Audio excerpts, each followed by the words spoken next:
दोस्तों ये एक ऐसे टॉपिक होते हैं जो कि आप लोग को हर महीने न्यूज में आते हैं। वैसे तो इन्फ्लेशन है, पर लेकिन इन्फ्लेशन के साथ में और कई सारी टर्मिनोलॉजी है वो भी मैं डिस्कस करूंगा। कोर्स क्या क्या होते हैं इसके बारे में वो भी डिस्कस करूंगा। फाइनेंशियल इंक्लूजन क्या है वो भी डिस्कस करूंगा। और फाइनेंशियल इंक्लूजन के साथ में सस्टेनेबल डेवलपमेंट गोल से एक क्वेश्चन पूछा गया अभी जो मैं देख रहा था पेपर, तो मुझे बड़ा अच्छा लगा। मैंने कहा यार एग्जामिनर भी आजकल बड़ी रिसर्च एंड डेवलपमेंट करके काम कर रहे हैं।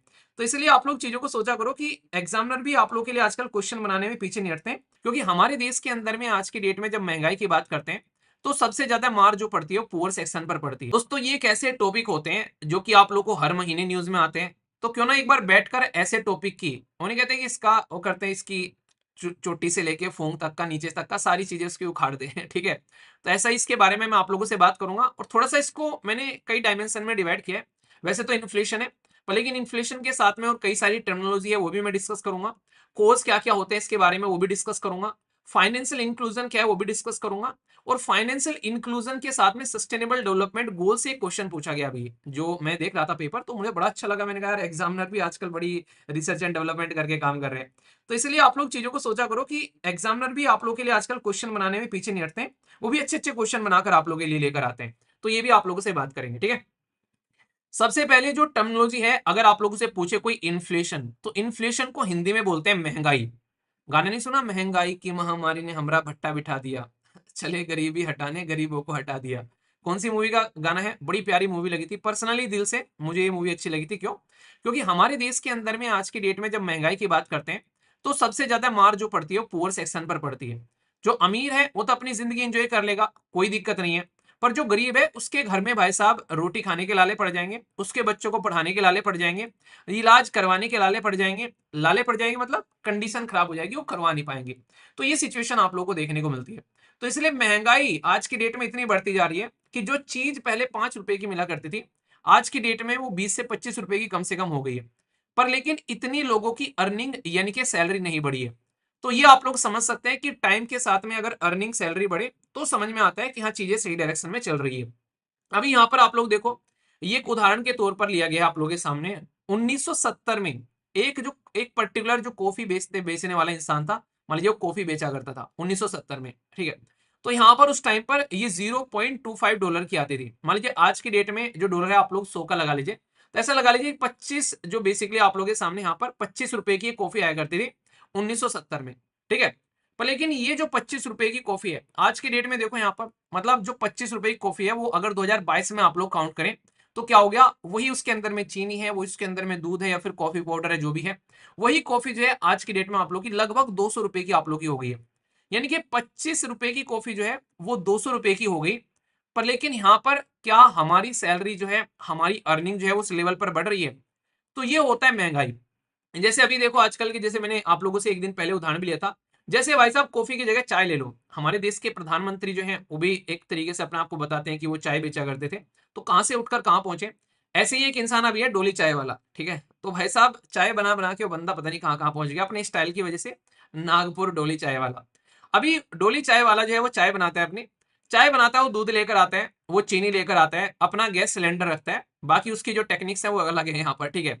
पर लेकिन ये रॉ मटेरियल है जिसके अंदर में कि दूध, चाय, चीनी, चाय की पत्ती, ये सब चीजें लेकर आता है।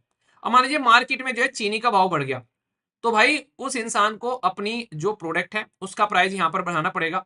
तो यहाँ पर ये क्या हो गया, जो इस तरीके से इन्फ्लेशन जो बढ़ता है ना आप लोगों का यहाँ पर, ये एक नेगेटिव टाइप का इन्फ्लेशन होता है। यानी कि प्रोडक्ट का प्राइस बढ़ गया, आप लोग को उसकी वजह से अपने प्रोडक्ट का प्राइस बढ़ाना पड़ गया, बेसिक मटेरियल का प्राइस बढ़ गया।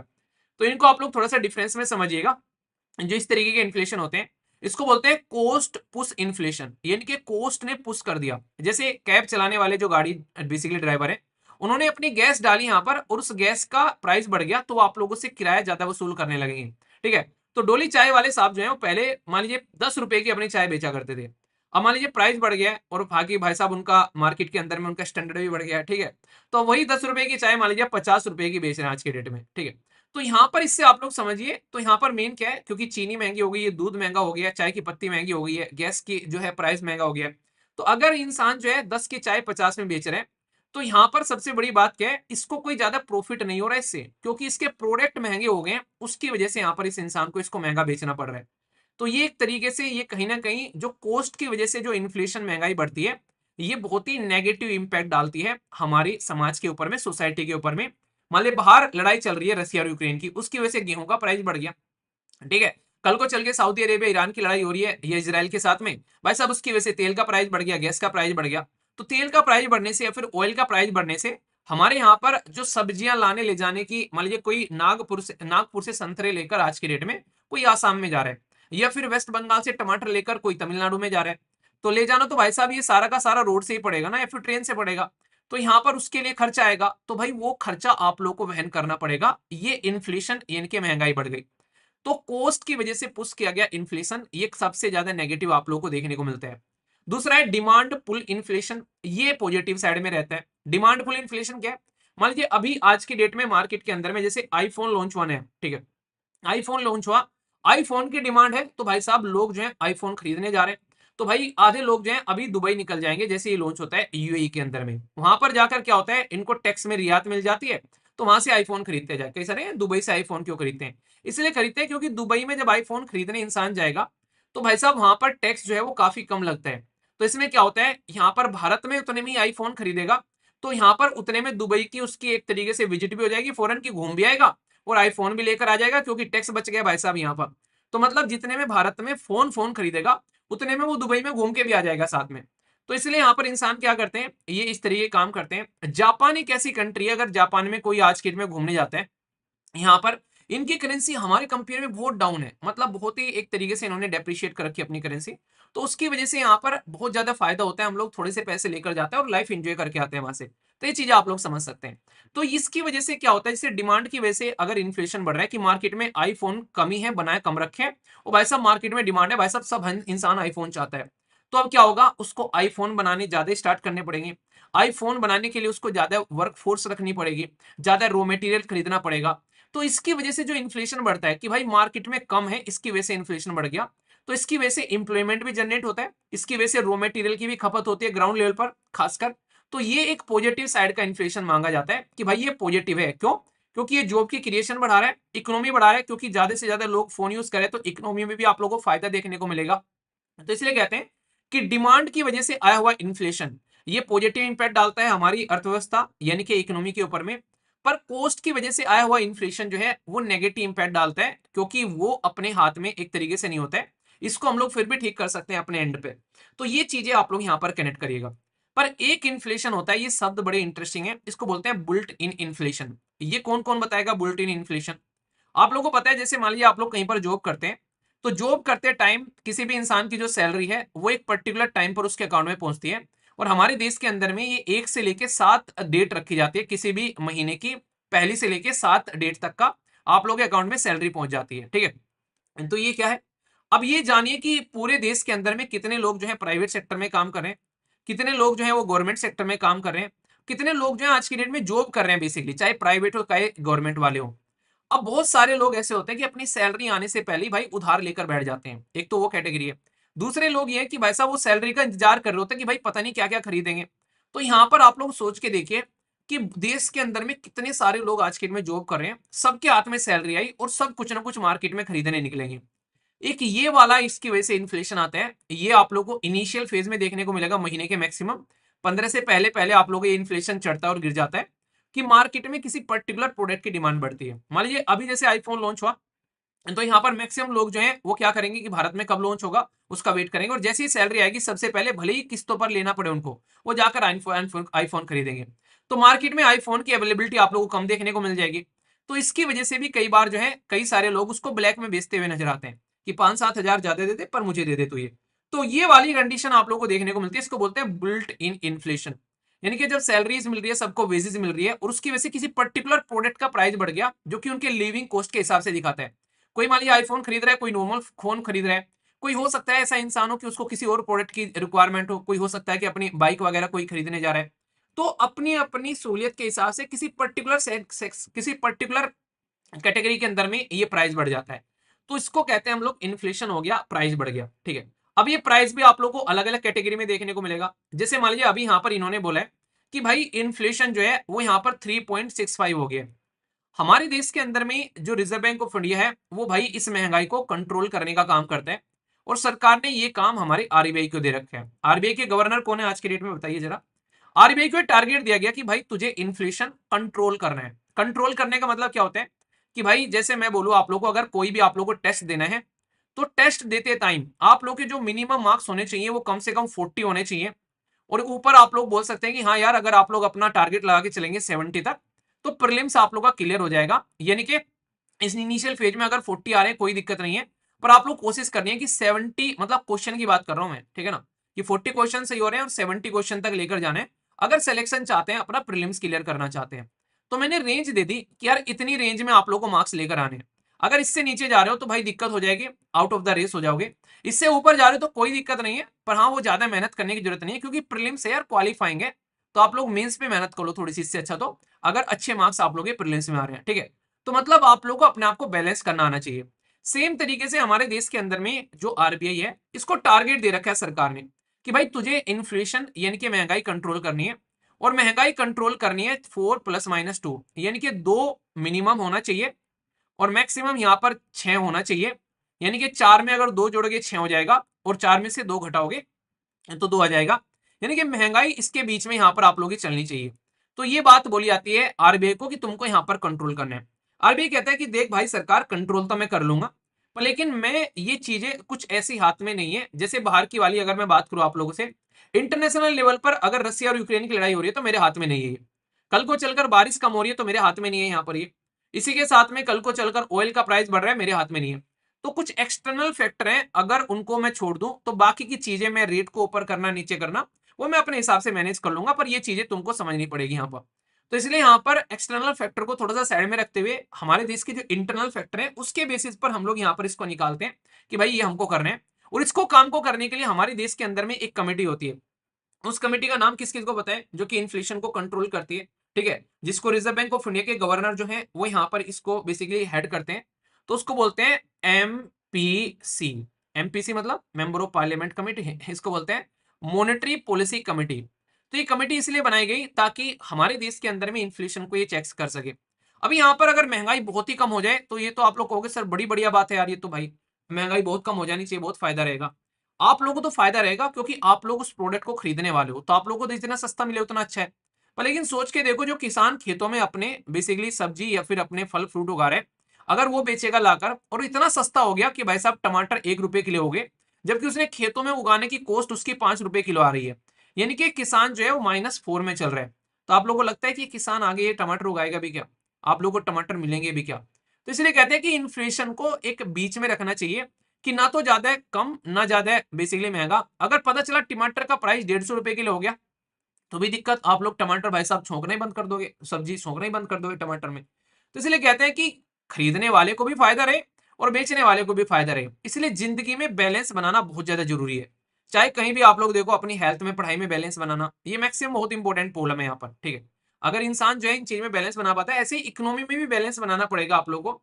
तो ये बैलेंस यहाँ पर बनाने की कोशिश की जाती है। तो इन्फ्लेशन को कंट्रोल करने की कोशिश की जाती है, क्योंकि इन्फ्लेशन ऐसा नहीं कि भाई ऐसे ही चलेगा सीधा, ये ऊपर नीचे चलता है।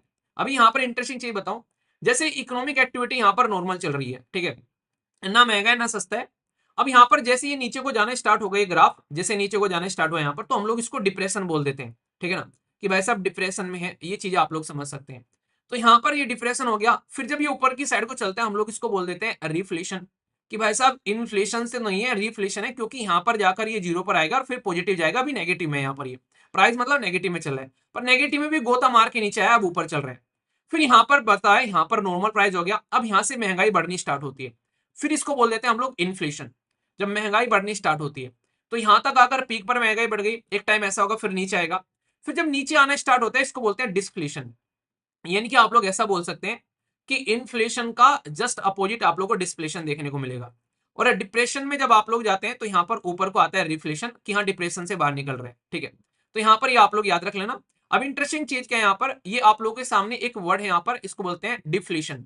तो डिफ्लेशन का क्या मतलब है, डिफ्लेशन का मतलब यहाँ पर कि इकोनॉमिक जो फिनोमिना जो रिसेशन को बढ़ाता है लंबे समय तक। मान लीजिए यहाँ पर ये डिप्रेशन आया जा रहा है, फिर से डिप्रेशन आया जा रहा है, तो एक टाइम पर क्या होगा, यहाँ पर डिफ्लेशन आएगा। तो डिफ्लेशन क्या करता है, वो रिसेशन को यहाँ पर जन्म दे देता है। अगर ये कंटिन्यूअस चलता रहेगा तो भाई साहब यहाँ पर रिसेशन आया था, हम लोगों ने बोल दिया, फिर अगली बार फिर से यार ये रिसेशन आ गया।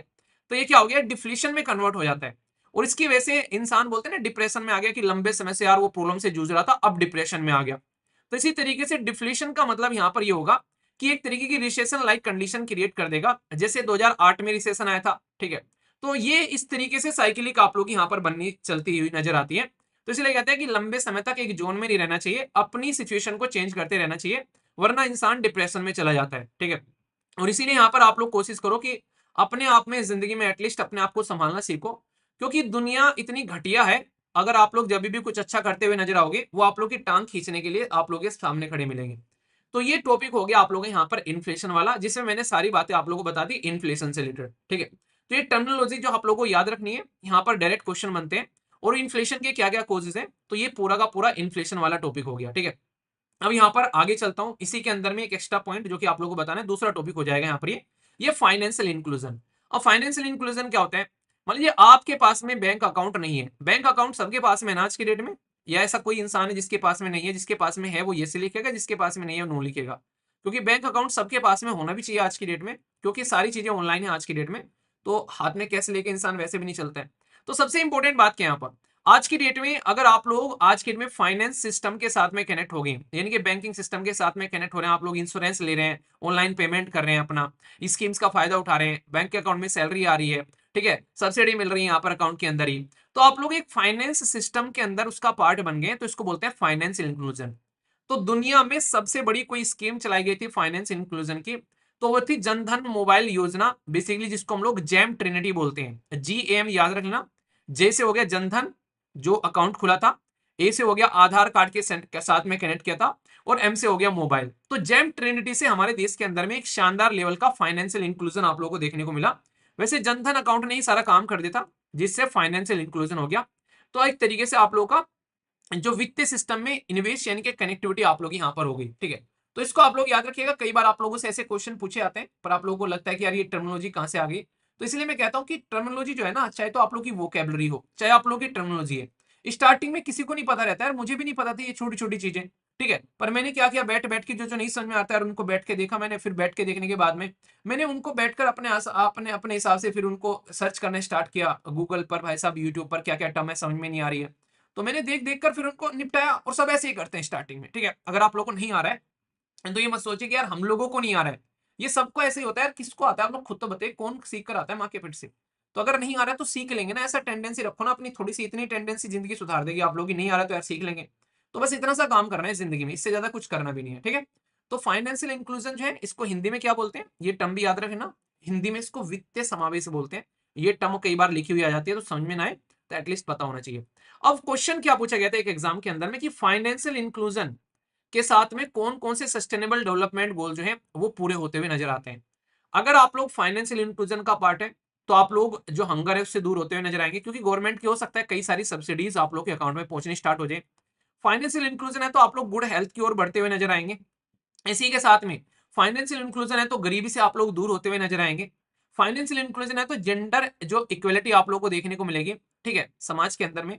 इसी के साथ में डिसेंट वर्क मिलेगा आप लोगों को, इकोनॉमिक ग्रोथ आप लोगों को देखने को मिलेगी। इंडस्ट्री के अंदर में इनोवेशन आएगा, लोग इतने सारे फाइनेंशियल इंक्लूजन हो गए, सारे इतने लोगों के बैंक अकाउंट खुल गए, बैंकों की काया पलट गई आज की डेट में, ठीक है। रिड्यूस होगा इनइक्वलिटी समाज के अंदर में, भाई तेरे पास में अकाउंट है, भाई मेरे पास में भी अकाउंट है, ठीक है। ऐसा थोड़ी ना कि मेरे पास में अकाउंट नहीं है। और जिसके पास में अकाउंट नहीं, आज तो पेटीएम, गूगल पे, फोन पे और पता नहीं क्या क्या आज की डेट में चल रहे हैं, आप लोग देख सकते हैं। तो आज की डेट में फाइनेंशियल इंक्लूजन होना कोई ज्यादा टफ काम नहीं है, आप लोग ये समझ सकते हैं। तो ये बहुत ही इंटरेस्टिंग है, इंपॉर्टेंट है। इसी के साथ में एक ऑर्गेनाइजेशन और याद रख लेना है यहाँ पर, जो आप लोगों से क्वेश्चन की फॉर्म में पूछी जा सकती है, कि नेशनल स्टेटिकल ऑफिस, और ये पूछी भी गई है। हमारे देश के अंदर में जो भी डेटा प्रस्तुत किया जाता है सरकार के द्वारा, उसको जो इकट्ठा करने का काम करता है, यहाँ पर ये काम करता है NSO, जिसको नेशनल स्टेटिकल ऑफिस या राष्ट्रीय सांख्यिकीय कार्यालय के नाम से हम लोग जानते हैं। ये टाइम टू टाइम अपने नाम बदलता रहा और आगे बढ़ता रहा। सबसे पहले बोला गया इसको सेंट्रल स्टेटिकल इंस्टीट्यूट, ये बनाया गया 1951 में, और ये बेसिकली एक एडवाइजरी के तौर पर काम करता है। यहाँ पर आगे चलकर 1954 में CSIR जो है वो CSO के साथ में मर्ज कर दिया, और यहाँ पर सेंट्रल स्टेटिकल ऑर्गेनाइजेशन बन गई यहाँ पर।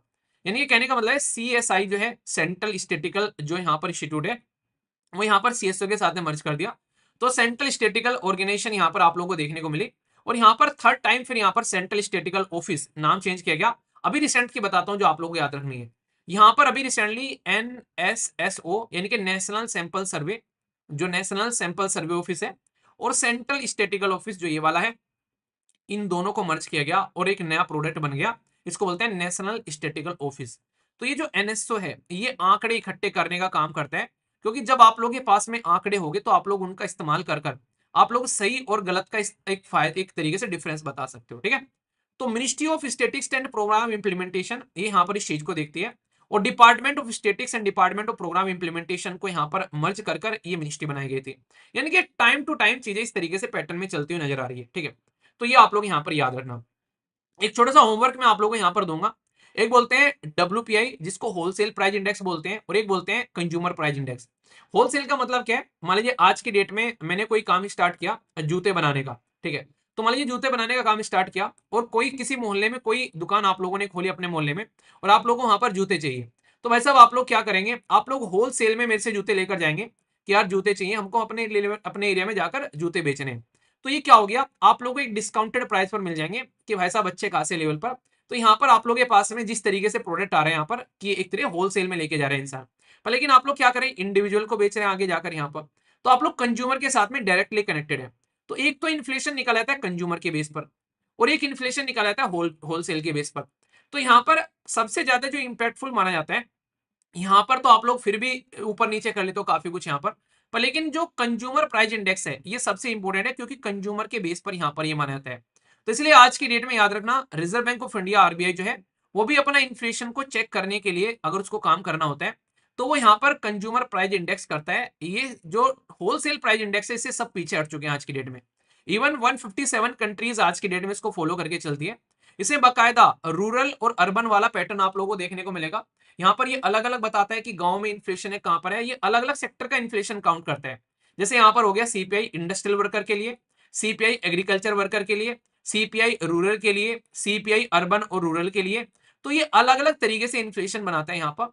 तो ये चीजें आप लोग यहाँ पर ध्यान रखिएगा, और ये रिलीज किया जाता है नेशनल स्टेटिकल जो ऑफिस है यहाँ पर, ये यहाँ पर आप लोगों के सामने प्रस्तुत की जाती है चीजें। और बेस ईयर जो इसमें चल रहा है ना अभी, ये चल रहा है 2012। ठीक है, मॉनेटरी पॉलिसी कमेटी याद रखना यहाँ पर ये बनाई जाती है इन्फ्लेशन को कंट्रोल करने के लिए। तो एक लेक्चर है जो मैंने बनाया था WPI वर्सेस CPI, ये लेक्चर आप लोगों को प्रोवाइड करा दिया जाएगा। आप लोग इस लेक्चर को देखिएगा, ये बहुत ही प्यारा सा लेक्चर था जो कि डिटेल में कभी भी आप लोगों को कोई कंफ्यूजन नहीं होने देगा, जिससे कि आप लोग कभी भी इसको एक लिखते रहिए ना ऐसे देखोगे कि हाँ वाह यार कितना शानदार टॉपिक है यहाँ पर। तो इसको आप लोग जरूर देखिएगा एक बार। ठीक है, तो उसमें आप लोगों को कभी भी ये दिक्कत नहीं होगी। और आप लोगों को बताऊं ये टॉपिक मैंने बनाया था, अब फिलहाल के टाइम पर आप लोग देखोगे उसको लगभग 1 से 1.5 लाख लोग देख चुके हैं उस टॉपिक को। ठीक है, तो ये इतना शानदार तरीके से बनाया था मैंने, अभी उसको टेलीग्राम पर भी शेयर कर दिया और उसको यूट्यूब पर भी शेयर, उस पर व्हाट्सएप पर भी शेयर कर देंगे। तो यहाँ पर उसको देखेगा, ये आप लोगों से रिक्वेस्ट है, क्योंकि अगर आप लोगों ने इसको एक बार देख लिया तो आप लोगों के माइंड में कभी भी इस टॉपिक को लेकर कोई दिक्कत नहीं होगी। तो ये पूरा अलग इंडिपेंडेंट टॉपिक है। ठीक है, तो इसको आप लोग देखना हल्का सा, तो आप लोग के सारे चक्षु खुल जाएंगे इस टॉपिक को लेकर। ओके, किस किस ने देख रखा है, वैसे 1.5 लाख लोगों ने देख रखा है, तो आप लोगों ने हो सकता है कि देख ही रखा होगा, पर जिसने नहीं देख रखा है एक बार देख लेना।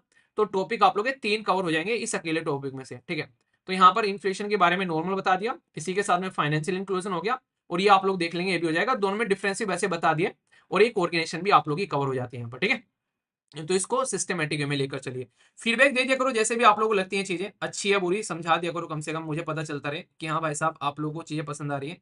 और जहां पर डाउट हुआ करे उसको कम से कम आप लोगों को पूछ लेना है। ठीक है,